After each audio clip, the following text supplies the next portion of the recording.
Okay, since I'm not there to actually give this lecture, I'm going to follow Chapter 2, Strategies in Successful Reading, pretty much the way it's laid out in the book. So, if you happen to be a fairly decent reader, there probably is no need for you to go back. If you pay attention, take notes now, no need to go back to read this chapter. However, if you're not the greatest of readers, or more importantly, if you have a hard time retaining or remembering the information that you read, I would highly recommend reading this chapter and reading it fairly carefully, as it makes an awful lot of good points, and there's some good strategies in it to try to help you improve your reading ability. Anyway, so the question the chapter asks and which it then answers is what actually constitutes successful reading. And I'm sure most of us haven't thought about that. I'm sure everybody in this room can read quite well, but can you read successfully? So what do we actually mean by successful reading? So successful reading is a concept of actually actively reading. So what do we mean by that? Active reading. If I'm sitting there reading a book, aren't I actively reading? Well, I like to use the analogy of like a television show, watching television. Say you come home at the end of a week. It's been a really rough work week. You've worked 50, 60 hours that week. You come home, you're dead tired on a Friday. And so you just pull some leftover pizza out of the fridge, heat it in the microwave, and then sit down in front of the TV just to veg out.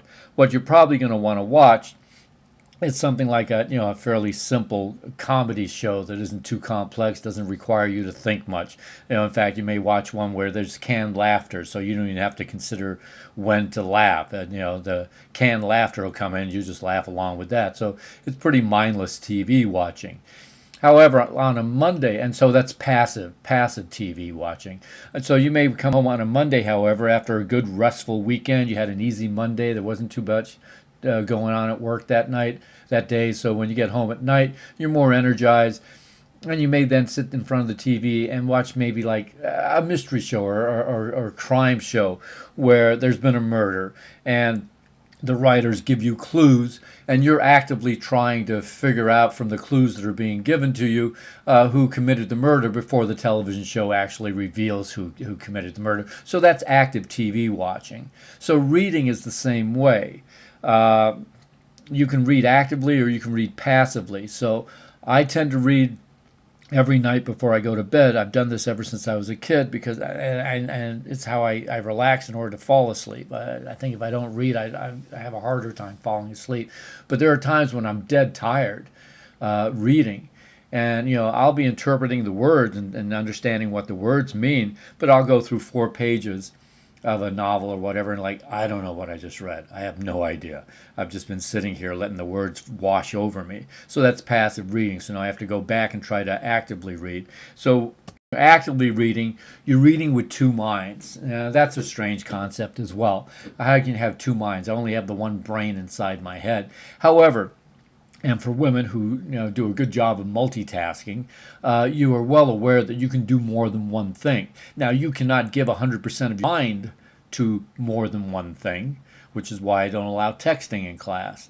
But you can divide your excuse me, your mind up to handle 2, 3, sometimes 4 different activities at once. So with successful reading, you're reading with the one mind, just what's on the page, and making sense out of the markings on the page, the words on the page.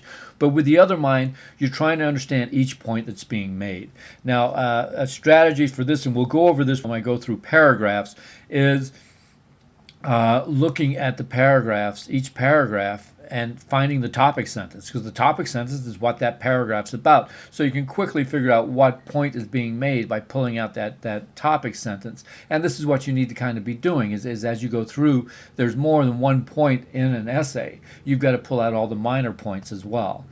Now, you have to, once you pull those out, you got to start considering how these all fit together. How are these different ideas fitting together to communicate the major main idea? And finally, you have to anticipate the direction of the essay. This may be a little bit more difficult, takes more practice, but you can do it. And maybe not always successfully. Some of you may find when I hand back your papers after I've graded them, that I marked something on in the right hand margin and then crossed it off and said, "Oops, sorry." What's happened there is you're writing and you've got a sentence that didn't finish at the end of that line; it finishes on the next line, but I've anticipated where I think you're going with that sentence and made a correction because I think you've done something incorrectly. But when I get and read the rest of the sentence, like, oh no, you didn't go in the direction I thought. You haven't made a mistake, so now I have to cross it out and say, whoops, sorry. So you'll see that on your paper. So that's me anticipating the direction of your essay, and every once in a while, doing it incorrectly. However, it's better to be anticipating all the time and every once in a while make a mistake in that anticipation than not anticipate at all. Now, something else that we need to consider is critical reading. So one of the objectives of this course, and I think all of your courses, should be helping you develop your critical reading skills. It's one of the reasons I like teaching this class and I like teaching Comp 2, is because the surveys that have been taken of employers, especially of corporations, regarding recent graduate hires, students have just come out of their 4-year degree. The major complaints that the employers have are two main ones. Is that the students coming out of these 4-year schools with these 4-year degrees can't communicate well, and secondly, they do not have the critical thinking skills necessary for the position they've been hired for. So with critical reading, by being a critical reader, you're developing those critical readings, those critical thinking skills. There's lots of other ways to do it as well, but this is definitely one of the ways to do it. So when we talk about critical reading, what we're doing is we're analyzing the text, and what we're doing, we're asking certain questions. So the first thing you do is you want to ask, what's the context? Where, when, and how was this published? So when is very important. There's an essay called The Androgynous Man, where this woman seems to have this really poor opinion of men in general, to the point where the essay is now pretty humorous.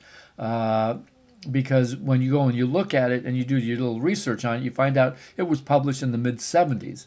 Well, that's 40 years ago, and within those 4 decades, we have changed enormously as a country, and hopefully most men have evolved quite a bit in those 4 decades. And so what she's writing, these men that she's writing about, pretty well don't exist anymore. And so you understand that, oh, okay, so this isn't really a relevant essay any longer because this view of men is somewhat outdated, right? So you also ask where something's published. So this tends to deal with, the bias that may be in it, or the seriousness of it. So if something published in the New York Times is going to be much more liberal more times than not than something published in the Washington the Washington Times or the Wall Street Journal, because the New York Times is a liberal media outlet, and the Washington Times and the Wall Street Journal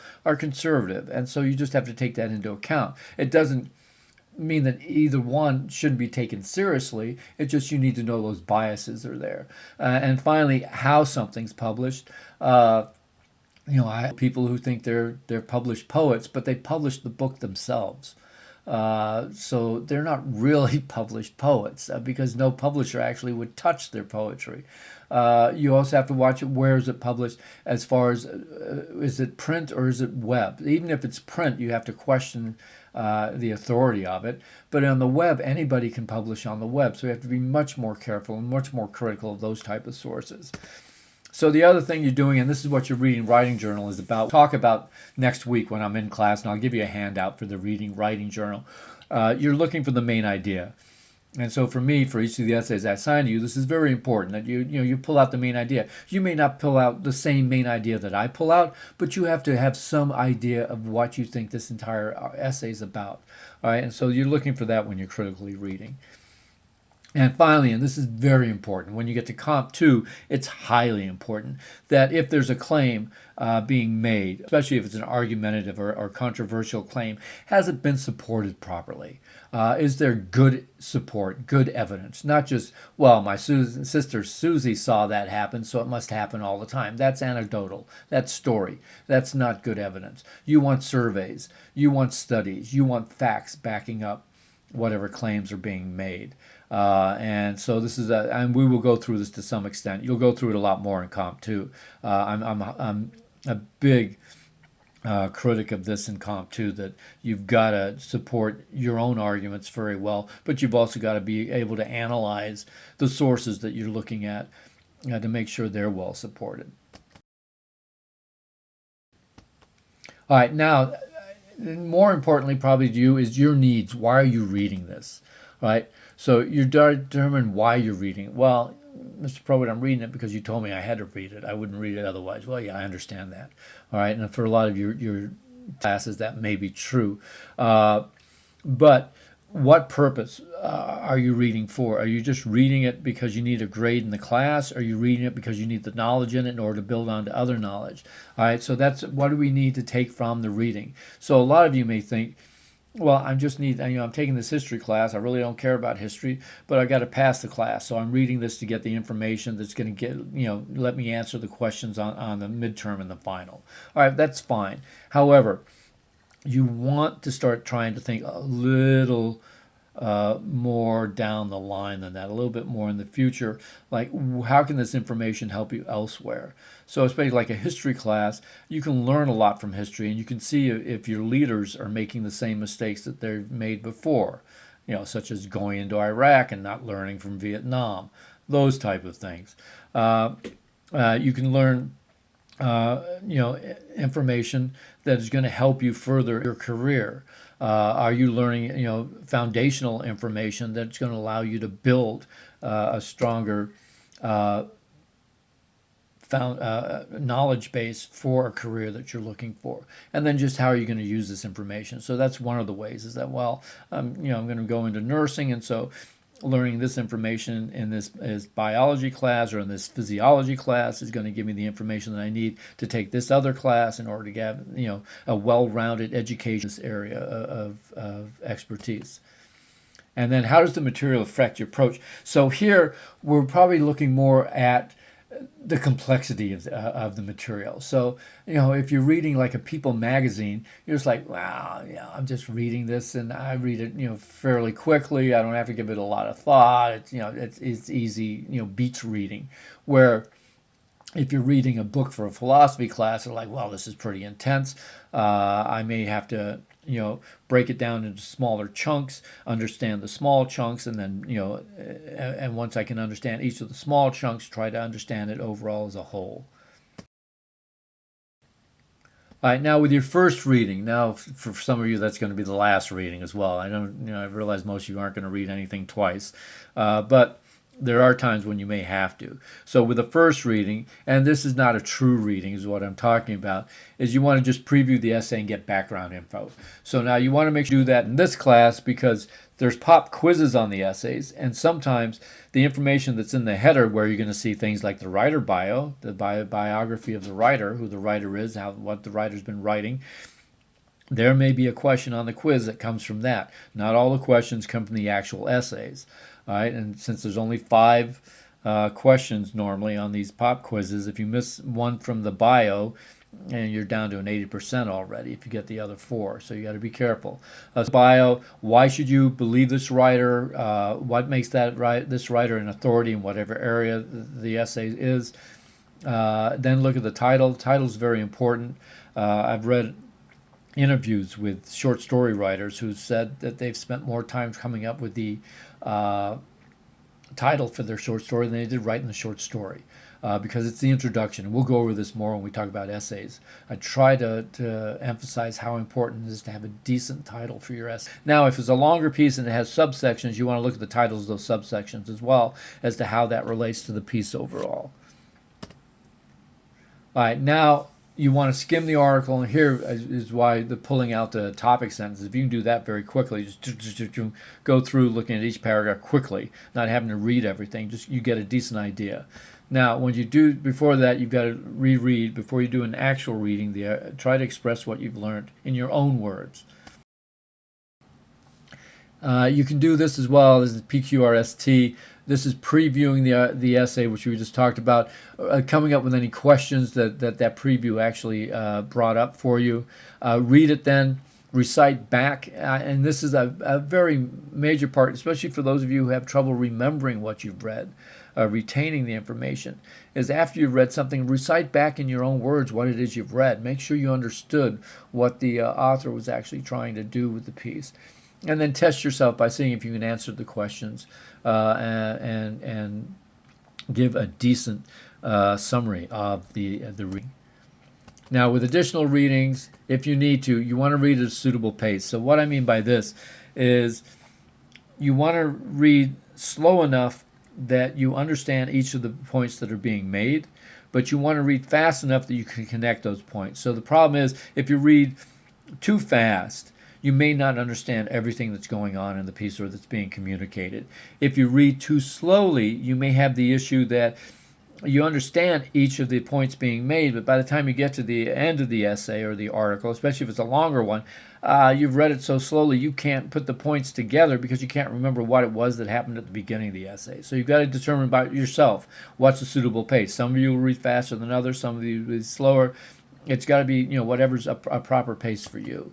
I highly recommend keeping a pen in your hand when you read. I don't even read, if I read a regular newspaper, an in-print newspaper on paper, not just digital, which is what I normally read now, I have a pen in my hand. Anything I read, a physical copy, I've got a pen because you want to be able to underline important points. Put stars next to the main points. Put question marks where you're not sure what's going on, or write down questions that you may have that you want to explore later. And we'll do some exercises on annotating in the class, and we'll work on that. The questions that you may have had when you did the PQRST, see if you can find the answers to that. This I'm big on. Especially now that you're out of high school, you're into college, you should question everything you're reading. You want to make sure that you actually believe it. Your teacher's jobs are no longer to get you to memorize things and repeat them back. It's to get you to think about things and come up with questions about these statements and whether you actually believe them. So question everything that's stated. I tend to believe there is no true truth. Truth is just simply somebody's perception. Also, you want to keep asking questions the essay should answer. If you want, don't require it, but you could keep these questions and answers in a reading notebook. All right, so one of the things I do, unfortunately I'm not there, but when I get to something that's important in the class, I will jump up and down. All right, I do that because those of you who are texting or sleeping, wake up for a moment because there's a madman jumping up and down in the classroom. So you know that if I jump up and down, it's really important. You ought to pay attention. You ought to be writing this down. So if I was in the classroom right now, I'd be jumping up and down. Write down any unfamiliar words you don't know and look them up. Don't try to figure everything out by context. That can mess you up horribly. You want to be writing down these unfamiliar words. You want to be building your vocabulary. Vocabulary, I can't emphasize how important it is. If any of you have ever seen the Leonardo DiCaprio movie, it's, 10, 12 years old now. Catch Me If You Can. He plays a con man that takes on all these different jobs, like he's an airline pilot, a surgeon, a lawyer, whatever. He does all these, and the reason he can pull it off it's not just because he has all this confidence, but he has the vocabulary of those careers because he's a genius, right? So if you were to walk into a courtroom and you know all the Latin phrases and all the legal terms, you could pull off being a lawyer without having a law degree, and nobody would know because you have the vocabulary. And so when you're going through college, you ought to be seeing all sorts of unfamiliar words. If you aren't, get your money back. Go ask for a refund. But you should be writing down these words and make sure you understand. All right, now if you have a difficult reading, one that you're having trouble understanding, there's different things you can do. So what you want to do is you want to find the least difficult sections of the reading and make sure you understand those fully. Once you do that, then you can try to use those to build a knowledge base that allows you to then attack the more complex sections. If you're still having trouble, you can read what's called secondary material. So this is material about what you're reading. So an example of this is when I was doing undergrad work, I was really interested in this guy Foucault. He's a French philosopher from the 60s and 70s. But he's really, really intelligent, and he's really, really hard to understand. And so I'm not that intelligent. I couldn't understand him. So what I did is I read two books by people who are much smarter than me who said what Foucault was about. So they referenced a lot of his writings, and they talked about him. And so I read those books, gave me an understanding of what Foucault was trying to say. And then I went back and read Foucault, and I had an easier time with it. Still, I'm not sure I understand him because I'm still not that smart. But it did help quite a bit. The other thing you can do is you can talk to fellow students, or you can ask a professor. If you've got a professor who's really into the subject that he or she is teaching, he or she will be more than happy to give you further information about the topic. An example of this is, again, with the literary theory. I found this guy's website at the University of Purdue, excellent website, but there's something I didn't understand. So I sent him an email. I said, look, I'm not one of your students. I'm not even at the University of Purdue. I'm here in California, but I have a question about this. He came back with a 2-page email explaining to me what I wanted explained. So you get somebody who's teaching something that he or she enjoys, he or she would be more than happy to explain it to. All right, now reading efficiently. This you want to do as well, right? You want to have a proper environment. So you don't want to be, sitting on the couch in a semi-dark room in front of the television with your roommate sitting next to you doing bong hits. All right? That's not a proper environment. You want to sit in a well-lit room. You want to sit where it's fairly quiet. If you can listen to music while reading, that's perfectly fine. I can only listen to instrumental music now. When I was your age, I could listen to lyrics, but now it distracts me too much. Make sure you have everything near you that you need. If you're a big water drinker, have a couple of bottles of water. If you're a smoker, just stop smoking now. But if you continue to, then make sure you got an ashtray or a couple of ashtrays so you don't have all these excuses to keep walking away. But do take breaks. Studies show you probably can concentrate for most people about 20 minutes when you need a break to break away from it. But you've got to decide that on your own. I had an economics teacher who said he didn't start understanding stuff until he'd been sitting for 2 hours. And he'd study for 6-hour marathons, but he was a little extreme. If you have trouble concentrating, I highly recommend meditating. Learn how to meditate. The studies that have been done now on meditation and the effects of meditation on increasing people's concentration and ability to focus are amazing. I highly recommend it for anybody. And it'll just improve your studying all around. All right, now again, critiquing a reading, going back to this again, you've got to ask, does what's being said match your own experience in life? Or have you experienced different things like, well, this doesn't line up with what I've seen happen, in which case you want to be a little bit more critical, right? Also, you want to be looking for the evidence and how good is the evidence to support the claim. Are there fallacies such as begging the question where somebody makes a statement that they give you no evidence for, and then they build their argument on that statement. All right, that you got to kind of watch out for those type of things. How good is the evidence? Are there statistics? Are there surveys? Are they well conducted? That type of thing. Are the ideas reasonable? So this is just you using your common sense. There was a guy a number of years ago when gas was over $4 a gallon, had a website, had lots of followers, who said we don't have to worry about running out of oil. The earth will make more oil. Well, yeah, it will when the next set of dinosaurs dies and 1,000,000 years goes by. The Earth's made the oil it's going to make. We may discover more, but it's not making any more oil. That's just not reasonable. All right. Is there contradictory evidence? Now, this doesn't mean that the essay falls apart because of this, but you need to focus on that contradictory and figure out why there's contradictory. You can definitely find it. I mean, I can, write an essay on raising taxes. And I can go to a conservative economist who will give me very good evidence to show how that will destroy the economy. But then I can go to a liberal economist who will give me just as good evidence to show me how that's going to help the economy. So a lot of times, especially in more complex issues, there's going to be contradictory evidence because there's so many variables, that so many different factors that go into the issue. So, but you still need to be aware of the contradictory, and you need to focus and look at that. And do the ideas then connect in a logical way? Is what's being said makes sense, and does that connect to the next idea that makes sense? I mean, do they line up properly? So, and this is just something you have to develop. Now, reading as a writer. This is why you have the Reading Writing Journal, which again we'll go over more next week. So don't worry too much about it right now. But reading as a writer is different from reading as a reader. Now you're looking at things as a writer. So you want to use your reading to explore ideas for your own writing. So even outside of this class, you may be, reading things in other classes that end up being good topics for essays that you're going to be assigned in this class, which I'm perfectly fine with. And there we go. We have, this poor, forlorn, heartbroken young girl, probably going to become the next Sylvia Plath, writing love poetry about her heartbreak. But she's exploring ideas in there. All right, now reading as a writer, continuing, you use your journal for summaries of readings, which is the main point that we're going to be doing the journal. You can then also try to note similarities, especially in style or in structure. How are these essays laid out similarly to one another? They're all going to have an introduction. They're going to have a conclusion. They're going to have supporting paragraphs. So where are the similarities there? What similarities are there as far as what devices are being used? Like, are there a lot of stories? Are there a lot of illustrations? Is there a lot of statistical information? That type of thing. And the style is really good. We'll go over this next week when I'm in class.